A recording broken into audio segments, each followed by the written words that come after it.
सुनिए, अगर आप वृश्चिक राशि के हैं तो आज इस कहानी को बीच में मत छोड़िए, क्योंकि आपके घर से जुड़ा एक ऐसा रहस्य सामने आने वाला है जिसकी पहली कड़ी शायद आपके सामने से होकर गुजर चुकी है और आपने उसे देखकर भी पहचान नहीं पाया।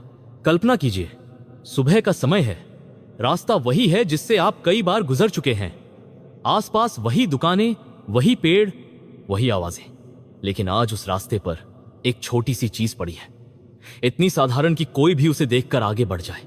न कोई चमक, न कोई पहचान, न कोई ऐसी बात जिससे लगे कि उसके भीतर कोई कहानी छिपी है।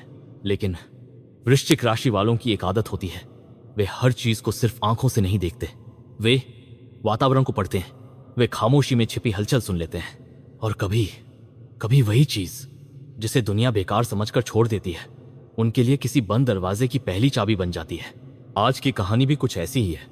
आपकी राह में पड़ा वह छोटा सा संकेत देखने में मामूली था, लेकिन उसके पीछे धन, रुका हुआ अवसर और आपके परिवार तक पहुंचने वाली एक पुरानी आर्थिक कड़ी छिपी हुई थी। और सबसे अजीब बात, वह संकेत आपके सामने अचानक नहीं आया था। ऐसा लग रहा था जैसे कोई अदृश्य हाथ उसे ठीक उसी जगह छोड़कर गया हो जहां आपकी नजर पड़नी ही थी। उस सुबह हवा कुछ अलग थी, आसमान साफ था, लेकिन रास्ते पर अजीब सी नमी थी। आप आगे बढ़ रहे थे और तभी आपकी नजर सड़क के किनारे पड़े एक पुराने मुड़े हुए कागज पर गई। पहली नजर में आपने सोचा होगा किसी का बेकार कागज होगा, लेकिन आप वृश्चिक हैं, आपने उसे तुरंत नहीं उठाया। पहले कुछ पल उसे देखा, फिर आसपास देखा, फिर मन में एक सवाल उठा, यह कागज यहां आया कैसे? यही सवाल इस पूरी कहानी की पहली दरार है, क्योंकि जब आपने उस कागज को पलटा तो उसके पीछे सिर्फ कुछ धुंधली लिखावट नहीं थी। वहां एक संख्या लिखी थी, एक पुरानी तारीख, और उसके नीचे सिर्फ 3 शब्द थे, घर तक पहुंचाना है। बस, न नाम, न पता, न ये जानकारी कि किसे पहुंचाना है। अब जरा सोचिए, अगर ऐसा कागज आपके सामने पड़े तो आप क्या करेंगे? शायद उसे किसी दुकान के बाहर रख देंगे, शायद कूड़े में डाल देंगे, शायद बिना देखे आगे बढ़ जाएंगे। लेकिन वृश्चिक राशि का मन ऐसी चीजों को आसानी से छोड़ता नहीं। आपके भीतर कुछ कहता है, रुको, देखो, समझो, क्योंकि जो चीज सामान्य दिखाई दे रही है उसके पीछे कुछ असामान्य हो सकता है। और यहीं से कहानी का पहला बड़ा रहस्य शुरू होता है। उस कागज पर लिखी तारीख कोई साधारण तारीख नहीं थी, वह तारीख कई वर्ष पुरानी थी, इतनी पुरानी कि उससे जुड़ी कोई घटना आपके परिवार में शायद आज भी किसी को याद हो सकती थी। लेकिन आपको उस समय इसका अंदाजा नहीं था। आपने कागज जेब में रख लिया, बस इतना ही। आपको लगा बाद में देखेंगे, लेकिन घर लौटते समय अचानक आपके फोन पर एक संदेश आया। नंबर अनजान था। संदेश में लिखा था, अगर रास्ते में कागज मिला है तो उसे फेंकना मत। आपकी चाल वहीं धीमी हो जाती, क्योंकि आपने उस कागज के बारे में किसी को बताया ही नहीं था, न परिवार में, न दोस्त को, न किसी परिचित को। फिर इस अनजान नंबर को कैसे पता चला? यहीं से वह साधारण कागज एक रहस्यमयी संदेश में बदल गया।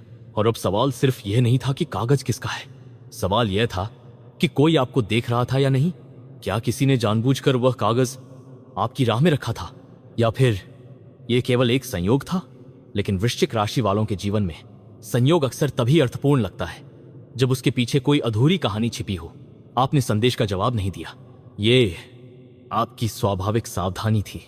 आप तुरंत किसी पर भरोसा नहीं करते, पहले देखते हैं, फिर परखते हैं, फिर चुपचाप सामने वाले की अगली चाल का इंतजार करते हैं। और यही आपकी सबसे बड़ी ताकत भी है, क्योंकि उस दिन अगर आपने तुरंत जवाब दे दिया होता तो शायद कहानी का अगला हिस्सा कभी सामने नहीं आता। शाम होते होते घर का माहौल थोड़ा बदला लगा। कोई बड़ी बात नहीं हुई थी, फिर भी आपको महसूस हुआ कि घर की खामोशी कुछ ज्यादा गहरी है। आपने जेब से वह कागज निकाला, फिर से तारीख देखी, और तभी आपकी नजर कागज के बिल्कुल किनारे पर पड़ी एक छोटी सी मुहर पर गई। मुहर आधी मिट चुकी थी, लेकिन उसमें एक आकृति दिखाई दे रही थी, 3 रेखाएं और उनके बीच एक छोटा सा गोल निशान। आपको याद आया, आपके घर में ऐसी ही आकृति वाली एक पुरानी चीज कभी थी, लेकिन वह चीज कहां गई याद नहीं। और यही कहानी एक नया मोड़ लेती है। आप पुराने सामान के बारे में सोचने लगते हैं। कभी परिवार में ऐसी चीजें होती हैं जिन्हें हम बेकार समझकर किसी संदूक, अलमारी या पुराने बक्से में रख देते हैं। वर्षों तक कोई उन्हें छूता नहीं, लेकिन उनकी कीमत सिर्फ बाजार में नहीं होती। कभी कोई पुरानी वस्तु अपने भीतर उस समय की जानकारी छिपाए रहती है जब कोई आर्थिक फैसला लिया गया था, कोई लेन देन हुआ था, कोई जमीन, काम, भुगतान, कागज या अधिकार अधूरा रह गया था। और उस रात आपको अचानक अपने घर के एक पुराने लोहे के संदूक की याद आती है। वह संदूक वर्षों से नहीं खुला था, उसकी चाबी भी किसी को ठीक से याद नहीं थी। लेकिन जैसे ही आपने कमरे के कोने में पड़े उस पुराने संदूक को देखा, आपकी नजर ठहर गई, क्योंकि उसके ऊपर धूल की मोटी परत थी और धूल के बीच एक जगह साफ थी, जैसे किसी ने उसे हाल ही में छुआ हो। अब यहां रुकिए, क्योंकि यही वह क्षण है जहां कहानी सिर्फ धन की नहीं रहती। क्योंकि अगर संदूक वर्षों से बंद था तो उसके ऊपर धूल साफ किसने की? आपने नहीं की, घर में किसी और ने भी नहीं की। फिर वो साफ निशान वहां आया कैसे? आपने संदूक को छुआ। लोहे की ठंडी सतह पर उंगलियां रखते ही आपके भीतर एक अजीब सी अनुभूति हुई। डर नहीं, लेकिन चेतावनी जैसी, जैसे मन कह रहा हो, धीरे जो खोलने। आपने उस संदेश को दोबारा पढ़ा। असली खजाना उसके अंदर नहीं है, वह उस जगह है जहां से आपने कल वह कागज उठाया था। कुछ शब्द इतने छोटे होते हैं कि उन्हें पढ़ने में 2 सेकंड लगते हैं, लेकिन उनका अर्थ मन के भीतर कई रातों तक घूमता रहता है। आपके साथ भी यही हुआ। आपके हाथ में अभी भी वह पुरानी चाबी थी, सामने लोहे का संदूक था, लेकिन अब संदूक की ओर देखने का अर्थ बदल चुका था। कल तक वह एक पुरानी वस्तु थी, आज वह एक सवाल था। और सवाल से भी ज्यादा खतरनाक बात यह थी कि किसी अनजान व्यक्ति को आपके हर कदम की जानकारी थी। आपने चाबी वापस जेब में रखी, संदूक बंद रहने दिया, फिर खिड़की से बाहर देखा। वही रास्ता दिखाई दे रहा था, वही मोड़, वही पेड़, वही जगह जहां कल वह कागज पड़ा था। लेकिन आज उस जगह को देखते हुए आपको पहली बार महसूस हुआ कि शायद आपने वहां सिर्फ कागज नहीं उठाया था, शायद आपने किसी पुराने रास्ते की पहली कड़ी उठाई थी। आपके भीतर का वृश्चिक जाग चुका था। आपने तय किया कि किसी से कुछ नहीं कहेंगे, न परिवार से, न पड़ोसी से, न उस अनजान नंबर वाले व्यक्ति से। पहले खुद पता लगाएंगे। सुबह होने का इंतजार आपको सामान्य से ज्यादा लंबा लगा, जैसे रात घड़ी पर नहीं किसी रहस्य के भीतर गुजर रही हो। और जब सूरज निकला तो आपने वही रास्ता पकड़ लिया, लेकिन इस बार आपके कदमों में जल्दी नहीं थी। आप आसपास की हर चीज देख रहे थे, सड़क की मिट्टी, पेड़ की जड़, टूटी हुई दीवार, बिजली का खंभा, पास की बंद दुकान और वह जगह जहां कल आपको कागज मिला था। आप वहां पहुंचे। पहली नजर में कुछ नहीं था, बस सूखी मिट्टी, कुछ छोटे पत्थर, गिरे हुए पत्ते। आपने सोचा शायद संदेश भेजने वाला आपको भ्रमित कर रहा है, लेकिन फिर आपकी नजर जमीन पर एक अजीब निशान पर गई। मिट्टी में आधा दबा हुआ एक छोटा सा पीतल का टुकड़ा। आपने उसे उंगली से बाहर निकाला। वह कोई सिक्का नहीं था, वह एक पुरानी चाबी का सिरा था, लेकिन चाबी टूटी हुई थी। उस पर वही 3 रेखाएं बनी थीं। आपके हाथ में मौजूद चाबी और जमीन से मिली टूटी चाबी को साथ रखकर देखा, दोनों एक जैसी थीं। अब आपके सामने पहला वास्तविक सुराग था, कल का कागज, पुरानी तारीख, तस्वीर, 3 रेखाओं का निशान, पुरानी चाबी और अब जमीन के भीतर से निकला उसका टूटा हुआ हिस्सा। क्या यह सब सचमुच एक ही कहानी थी? आपने उस जगह की मिट्टी थोड़ी हटाई, कुछ नहीं मिला। फिर थोड़ा और, अचानक आपकी उंगलियां किसी कठोर चीज से टकराई। आपने मिट्टी हटाई, एक छोटी सी धातु की डिब्बी दिखाई दी। वह इतनी पुरानी थी कि उसके ऊपर जंग जम चुकी थी। आपने उसे बाहर निकाला। दिल में पहली बार सचमुच यह ख्याल आया, क्या यही वह खजाना है? क्या इतने वर्षों से कोई रकम यहां छिपी थी? क्या आपके सामने किसी पुराने धन का रहस्य खुलने वाला है? आपने डिब्बी को हिलाया, अंदर से हल्की सी आवाज आई, जैसे कोई छोटी वस्तु धातु से टकराई हो। आपने ढक्कन खोलने की कोशिश की, लेकिन वह बंद था। ताला बहुत छोटा था और तभी आपको अपनी जेब में रखी चाबी याद आई। आपने चाबी निकाली, वही पुरानी चाबी, वही 3 रेखाएं। आपने उसे डिब्बी के ताले में लगाया। चाबी घूम गई, लेकिन डिब्बी खुलने से पहले ही पीछे से किसी ने कहा, उसे मत खोलिए। आप तुरंत पीछे मुड़े। एक बुजुर्ग व्यक्ति कुछ दूरी पर खड़ा था। उसके चेहरे पर घबराहट नहीं थी, बस एक ऐसी गंभीरता थी जैसे वह इस क्षण का इंतजार बहुत समय से कर रहा हो। आपने पूछा, आप कौन हैं? उसने जवाब देने में कुछ पल लगाए, फिर कहा, आपको इस रास्ते पर वापस नहीं आना चाहिए था। आपने पूछा, आपको कैसे पता कि मैं यहां क्यों आया हूं? वह हल्का सा मुस्कुराया, क्योंकि यह रास्ता आपका पहली बार नहीं है। आप चौंक गए। आप तो इस रास्ते से पहले भी कई बार गुजर चुके थे, लेकिन उस आदमी के शब्दों में कोई और अर्थ था।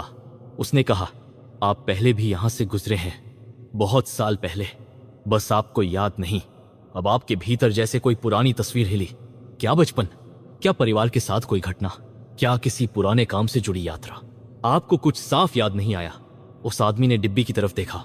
जिससे आप पैसा समझ रहे हैं वह पैसा नहीं है। आपने पूछा, तो क्या है? वह बोला, उसका रास्ता। बस इतना कहकर वह आगे बढ़ गया। आपने उसे रोकना चाहा, लेकिन वह बिना पीछे देखे चलता रहा। आपके हाथ में डिब्बी थी और अब उसके शब्द आपके मन में घूम रहे थे। उसका रास्ता, यानी डिब्बी में धन नहीं, धन तक पहुंचने की जानकारी हो सकती थी।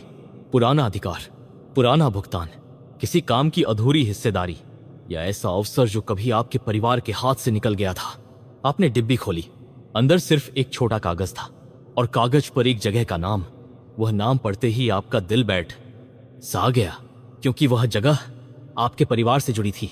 बहुत पुराने समय की बात, इतनी पुरानी कि आपने उसे लगभग भूल ही दिया था। आप घर लौट आए। रास्ते भर आपके मन में वही सवाल चलता रहा, अगर यह मामला सच में धन से जुड़ा है तो इतने वर्षों बाद यह आपके सामने क्यों आया? और अब यही कहानी का दूसरा बड़ा मोड़ शुरू होता है।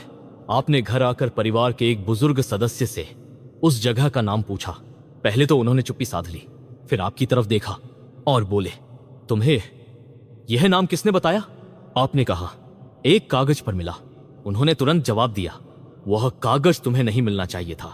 आपने पहली बार उनके चेहरे पर वह भाव देखा जो आपने बचपन से शायद कभी नहीं देखा था। डर नहीं, पछतावा था। उन्होंने धीरे से बताया कि कई वर्ष पहले परिवार के एक व्यक्ति ने एक बड़े आर्थिक काम में हिस्सा लिया था।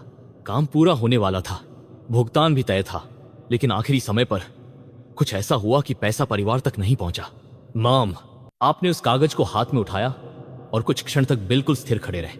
पहले रास्ते पर जाना है या तीसरा दरवाजा खोलना है? आपके सामने दो विकल्प लिखे थे, लेकिन असल में यह चुनाव सिर्फ दो जगहों के बीच नहीं था। यह जैसे आपके अतीत और आपके आने वाले समय के बीच खिंची हुई एक रेखा थी। आपने कमरे में चारों तरफ देखा। वही पुराना संदूक, वही धूल भरी अलमारी, वही दीवार जिसके कोने में वर्षों से रखा एक टूटा हुआ लकड़ी का सामान किसी के काम नहीं आता था। लेकिन आज आपकी नजर उसी लकड़ी के सामान पर टिक गई, क्योंकि उसके पीछे दीवार पर हल्की सी दरार दिखाई दे रही थी। आप पहले भी उस दीवार के सामने से सैकड़ों बार गुजरे होंगे, लेकिन आज पहली बार वह दरार दिखाई दी। आपने हाथ लगाया, दीवार ठंडी थी। फिर उंगलियों से थोड़ा दबाया, लकड़ी का हिस्सा हल्का सा हिला। आपका दिल अचानक तेज धड़कने लगा। क्या यही तीसरा दरवाजा था? आपने लकड़ी को थोड़ा हटाया। पीछे दीवार में एक छोटा सा खोखला स्थान था। उसमें कोई बड़ा संदूक नहीं था, कोई सोना नहीं था, कोई नोटों की गड्डी नहीं थी। सिर्फ एक कपड़े में लिपटी हुई छोटी सी वस्तु थी। आपने उसे बाहर निकाला, कपड़ा खोला। अंदर एक पुरानी मोहर थी। वही निशान, 3 रेखाएं, एक गोल निशान और पीछे खुदे हुए शब्द। हिसाब हमेशा रकम से नहीं होता। आप कुछ देर उस वाक्य को देखते रहे। अब आपको समझ आने लगा था कि इस कहानी में जिस धन की बात हो रही है वह शायद केवल पैसा नहीं है। कभी कभी किसी व्यक्ति के जीवन में धन का रास्ता किसी बंद खाते से नहीं, बल्कि बंद अवसर से खुलता है। कोई पुराना काम, कोई अधूरा समझौता, कोई अधिकार, कोई ऐसा अवसर जिसे समय ने रोक दिया था। और शायद वही अवसर अब आपके सामने लौट रहा था। लेकिन फिर सवाल आया, अगर ऐसा है तो रास्ते में पड़ा वह कागज क्यों? उसकी जरूरत क्या थी? आपने मोहर को जेब में रखा और उसी क्षण फोन पर एक संदेश आया। अब आपको तीसरा दरवाजा मिल गया है। आपने स्क्रीन को देखा। आपने जवाब नहीं दिया। कुछ सेकंड बाद दूसरा संदेश आया, अब रास्ते पर जाइए। आपने पूछा, वहां कौन है? इस बार उत्तर तुरंत आया, जिसे आप वर्षों से गलत समझते रहे। आपका मन फिर उसी तस्वीर वाले व्यक्ति की ओर गया। क्या वह आदमी या कोई दूसरा? आपने उस समय तय किया कि जो भी हो, अब पीछे नहीं हटेंगे। आपने घर से निकलते हुए किसी को कुछ नहीं बताया। रास्ते में हवा तेज थी, आसमान में बादल थे, और जैसे जैसे आप उस जगह के पास पहुंचते गए, आपके भीतर एक अजीब सी शांति उतरती गई। डर कम हो रहा था, जिज्ञासा बढ़ रही थी। आपने उस जगह को दूर से देखा। कल वहां मिट्टी के बीच धातु की डिब्बी मिली थी। आज वहां एक व्यक्ति खड़ा था, पीठ आपकी तरफ। वह बिल्कुल स्थिर था। आप धीरे धीरे उसके पास गए। उसने पीछे मुड़े बिना कहा, आप आ गए। आप रुक गए। आपने पूछा, आप कौन हैं? वह धीरे से मुड़ा। चेहरा देखते ही आपके मन में कुछ टूट सा गया, क्योंकि आपने यह चेहरा पहले देखा था तस्वीर में, लेकिन यह वही आदमी नहीं था। ये उसका बेटा था, या शायद आपको यही समझाया गया था। उसने आपकी तरफ देखा और कहा, मेरे पिता ने कहा था कि अगर कभी आप इस रास्ते पर वापस आए तो आपको ये देना है। उसने जेब से एक छोटा लिफाफा निकाला। आपने उसे लेने से पहले पूछा, तुम्हारे पिता कहाँ हैं? वह कुछ देर चुप रहा, फिर बोला, वह अब इस दुनिया में नहीं है। आपका हाथ वहीं रुक गया। जिस व्यक्ति की तस्वीर इतने दिनों से आपके सामने घूम रही थी वह अब जीवित नहीं था। तो फिर संदेश कौन भेज रहा था? आपने तुरंत पूछा।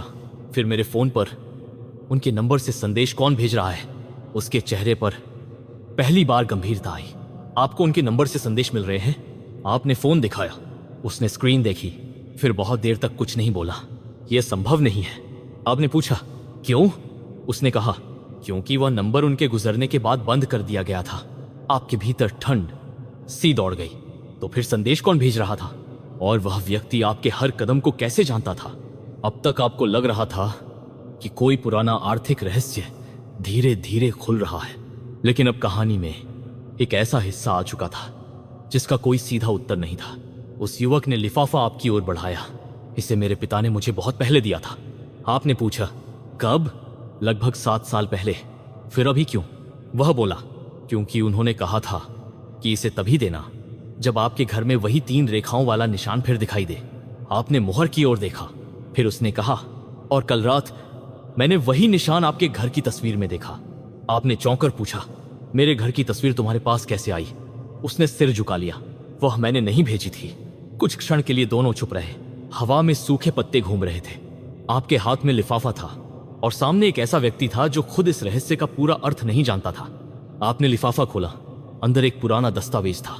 कागज पर कई शब्द धुंधले थे, लेकिन एक हिस्सा बिल्कुल स्पष्ट था। वह किसी जमीन या संपत्ति की बिक्री का कागज नहीं था। वो एक साझेदारी का रिकॉर्ड था और उसमें आपके परिवार का नाम था। आपने पढ़ना जारी रखा। दस्तावेज के अनुसार वर्षों पहले काम में आपके परिवार का हिस्सा तय हुआ था। काम पूरा हुआ था, लेकिन भुगतान का एक हिस्सा रोका गया था।